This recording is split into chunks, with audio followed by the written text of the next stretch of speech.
Ada yang mengatakan Prabowo sering dibohongi, Prabowo sering dikhianati. Tidak ada masalah. Yang penting adalah Prabowo tidak bohong dan tidak berkhianat. Kita jalankan keyakinan kita. Kita jalankan cita-cita kita. Kita ingin Indonesia itu lebih baik. Kita ingin ada keadilan dan kemakmuran di Republik ini. Kita ingin seluruh rakyat Indonesia bisa senyum dan ketawa. Kita tidak ingin melihat ada rakyat kita yang bingung.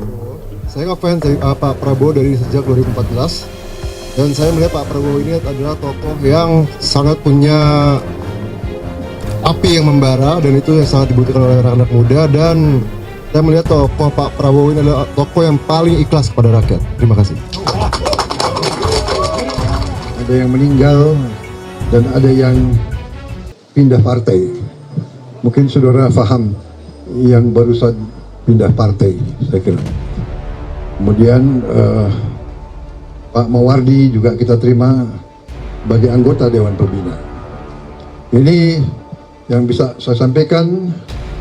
Dan tadi secara aklamasi peserta semua menyatakan mendukung kebijakan-kebijakan yang saya ambil, diberi wewenang kepada saya oleh Kongres luar biasa, oleh Rapimnas, untuk mengambil kebijakan-kebijakan tertentu untuk bernegosiasi dalam membangun suatu kerjasama politik ke depan menghadapi pemilihan umum 2024, di mana mulai 1 Mei kita akan mencalonkan atau kita akan mengajukan calon-calon legislatif sementara. Dan kita bergembira, berterima kasih banyak anak-anak muda yang bergabung sama kita, dan saya kira hari-hari yang akan datang akan tambah, sudah banyak yang menyatakan bergabung. Hari ini kita dapat bantuan, kekuatan anak-anak muda milenial yang siap berjuang bersama kita. Yang L dengan L, ya kan? Saudara-saudara, kok ke depan lah. Ini masa depan kita semua, mereka ini, ya. Kita Gerindra adalah partainya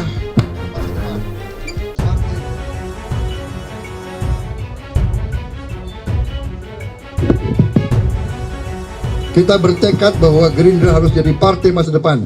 Kami ini berjuang menyiapkan tempat untuk pengganti-pengganti kami. Kami mencari kader-kader muda, dan saudara dalam hari-hari, minggu-minggu ke depan akan melihat banyak anak-anak muda bergabung sama kita, ya. Jadi kami di sini hanya menyiapkan jalan untuk yang muda-muda ini. Kita menggembleng mereka untuk nanti berjuang untuk rakyat kita. Masa depan Indonesia di pundak anak-anak muda ini. Saya kira itu dari saya. Terima kasih.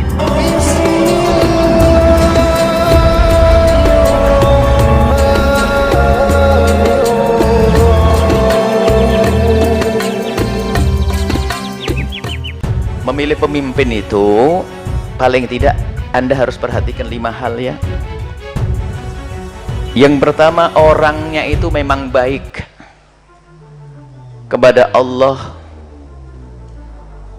baik kepada Allah. Sak wakilnya loh, ya. Pemimpinnya bagus, wakilnya nggak bagus, besok mati itu penggantinya wakilnya, kan model begitu. Awas, hati-hati. Kalau milih itu sak wakilnya harus pikirkan. Jadi pemimpin dan wakilnya itu benar dekat kepada Allah. Yang pertama, Anda ngerti berita tentang sujudnya, rukuknya, zakatnya. Yang kedua, terbukti di masyarakat pemimpin itu adalah baik kepada manusia. Baik kepada Allah tuh nggak pernah punya masalah dengan agama. nggak pernah punya masalah dengan agama. Kalau calon pemimpin biarpun katanya kiai, ustadz, alim kayak apa, kalau punya masalah dengan agama jangan dipilih.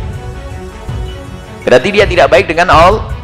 Punya masalah agama, misalnya ada pernah mengatakan misalnya homo nggak apa-apa, misal, atau apa saja. Kalau calon pemimpinnya punya urusan dengan Allah, nggak benar dengan Allah, jangan dipilih. Tidak baik dengan manusia,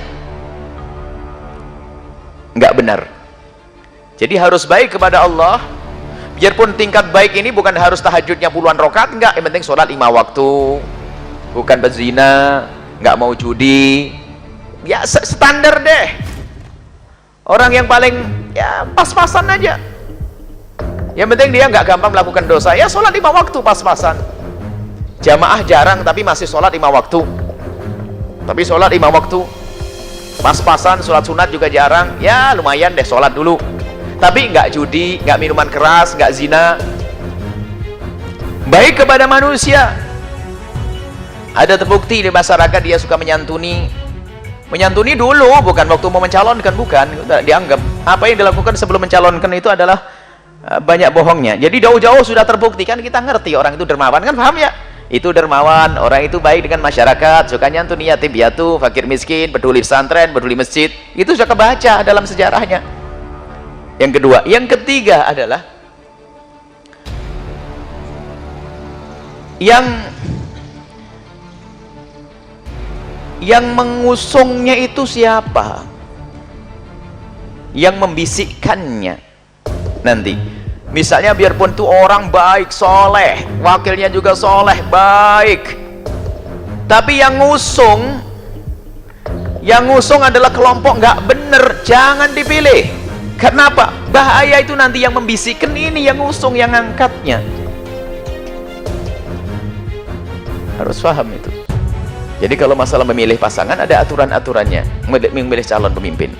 Jadi siapa yang mengusungnya? Sebab siapa yang bakal membisikkannya? Kebijakan-kebijakan dan seterusnya. Sebab kalau yang mengangkat adalah sesuatu yang tidak benar, ya sesuatu yang mengangkat ini akan meminta. Harus bayar upeti ibaratnya. Ayo, kamu harus patuh dong, kamu yang angkat saya kok. Nah ini, harus orangnya yang mengangkat adalah orang-orang apa? Partai, kalau partai, kelompok yang baik. Jangan sekali-kali mengatakan, oh dia orang yang baik, Masya Allah dan sebagainya. Tapi kalau mengangkat tidak baik, batal. Anda akan ikut andil di dalam menjerumuskan pemimpin tersebut dalam kehinaan.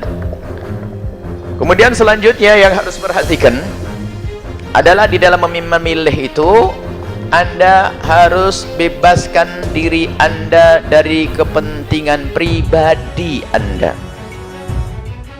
Kepentingan pribadi bukan karena Anda pengen dibangunkan pondok, ini khusus kiai. Ini saya bicara dari kelas kiai dulu dong, karena kan majelis. Ini gara-gara mau dibangunin pondok saja, sudah begitu sampai jadi nggak dibangunin pondok, kapokmu kapan? Percaya sama janjinya orang-orang begitu. Mau dibangunin pondok nanti insya Allah. Berarti kepentingan pribadi yang ditonjolkan. Enggak. Bukan karena dia pamanmu, bukan karena dia keponakanmu Anda pilih, tapi karena kriteria tadi. Karena kriteria. Kemudian setelah itu memohonlah di tengah malam kepada Allah Subhanahu wa ta'ala. Istikharah, jangan lupa malam tersebut, malam pemilihan itu kali kita mengadu kepada Allah. Allah yang akan memilihkan.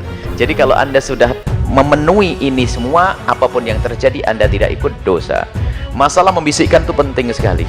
Membisikkan itu termasuk yang mengangkat tadi pertanyaannya. Ternyata dibawa oleh partai penista agama. Kalau memang betul ada partai penista agama, ya jangan dipilih siapapun dia. Biarpun katanya orang soleh, nggak bisa. Hati-hati, tolong ini rambu-rambu yang pernah kami sampaikan di Jawa Timur waktu itu dan sudah disampaikan ke yang lainnya. Hati-hati, perlu kejujuran kita. Kalau sudah Anda memilah seperti itu, pada hasilnya kalau Anda harus memilih dia, orang tersebut dengan kriteria yang sudah sampaikan, dia dekat kepada Allah, Dia banyak, tidak banyak maksiat. Maksiat sih ada tentu, tapi tidak banyak. Tidak bangga dengan dosa besar, kemudian dengan orang baik, kemudian yang membawa pun yang mengusung partai yang benar.